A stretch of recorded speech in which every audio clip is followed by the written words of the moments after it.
मैथिली ठाकुर बेटा, मैं आपका वैसे तो बहुत सपोर्ट करती हूँ, अच्छी बात है, मानती हूँ आप राजनीति में विधायक बन गए, अच्छी बात है, मेरी शुभकामनाएं हैं।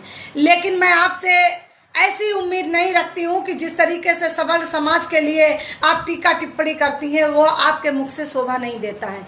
आप बीजेपी पार्टी की चाटुकारिता करिए, पार्टी से मुझे कोई विरोध नहीं है, लेकिन पार्टी की नीतियों से मुझे विरोध है और मुझे जहाँ पर गलत लगता है तो मैं आवाज़ को अपनी जरूर बुलंद करती हूँ।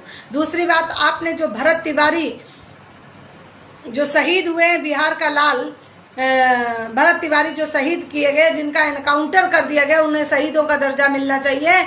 और जो एनकाउंटर हुआ उनके लिए आपने किस तरीके से बयानबाजी भाषणबाजी दिया है, ये भाषणबाजी दिया है आपने, ये शोभा दे रहा है? आप ये बताइए, आपको अगर दिख रहा होगा मैं पढ़ के सुनाती हूँ। ये आपका, हमें लग रहा है उसमें दिख नहीं रहा, रोशनी पड़ रही है, हाँ आ रहा है, ये देखिए, ये मैथिली इस तरीके से मैं पढ़ के सुनाती। इन्होंने अपना बयान दिया है भरत तिवारी के मामले में। बस मैं इतना कहना चाहूंगी, जो हुआ अच्छा हुआ, वो एक अपराधी था। हमारी सरकार पूरे बिहार से अपराध को खत्म करने के लिए वचनबद्ध है। मैथिली ठाकुर, मैं ये बात आपसे कहना चाहूंगी, अगर तुम्हारी सरकार बिहार से क्या दिया है, अपराध खत्म करने के लिए वचनबद्ध है, तो अपराध को खत्म करिए, जो अपराधी हैं उनको खत्म करिए ना। लेकिन उनको खत्म नहीं किया जा रहा है, जो समाज सेवी हैं उनको क्यों खत्म किया जा रहा है? मैथिली, मैं आपसे प्रश्न करती हूँ, आप ये बताइए, भरत तिवारी पर एक भी मुकदमा क्या दर्ज है कहीं? या कहीं जैसे पुलिसकर्मी कह रहे हैं कि वो पागल हो गए थे, तो पागल का किसी डॉक्टर ने सर्टिफिकेट दिया है?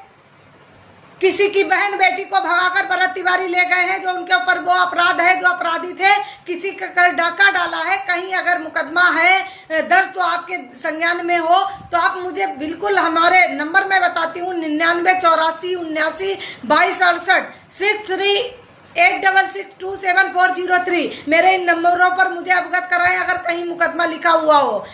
होश में आकर आप बेटा बात कीजिए, अच्छी बात है, आपको सब सपोर्ट करते हैं, नहीं तो सीधे सीधे आपको नकारना शुरू कर देंगे हम सब लोग। आप वचन ऐसे कीजिए, आप बताइए, भ्रष्टाचार बीजेपी सरकार खत्म कर रही है। हमारे आज लखनऊ में तमाम कोचिंग सेंटर में आग लग गई, हमारे कई बच्चे हम लोगों से छिन गए हैं। मैं प्रश्न करती हूँ, उसमें भी बताइए कि क्या किसने ये परमिशन दे दी कि इतनी व्यस्त जगह पर कोचिंग सेंटर चलना चाहिए? क्या ये भ्रष्टाचार नहीं है? उस पर आपने आवाज कभी उठाई? नहीं उठाई।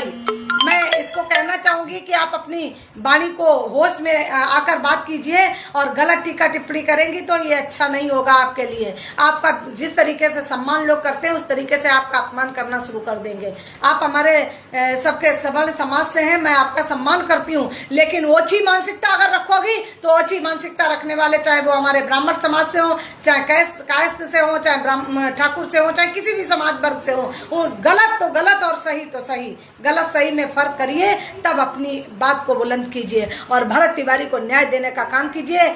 और उन पुलिस वालों को कड़ी से कड़ी सजा मिलनी चाहिए, उनका एनकाउंटर उसी जगह पर होना चाहिए। आपने क्यों नहीं आवाज उठाई कि भरत तिवारी निर्दोष थे? उन पुलिसकर्मियों ने जिनका एनकाउंटर किया उनका भी एनकाउंटर वहीं पे होना चाहिए। वो हिम्मत नहीं है तुम्हारी, तुम चाटुकारिता करोगी, बीजेपी की करती रहो चाटुकारिता, हम लोग चाटुकारिता में से नहीं है। जय हिंद, जय भारत। भारत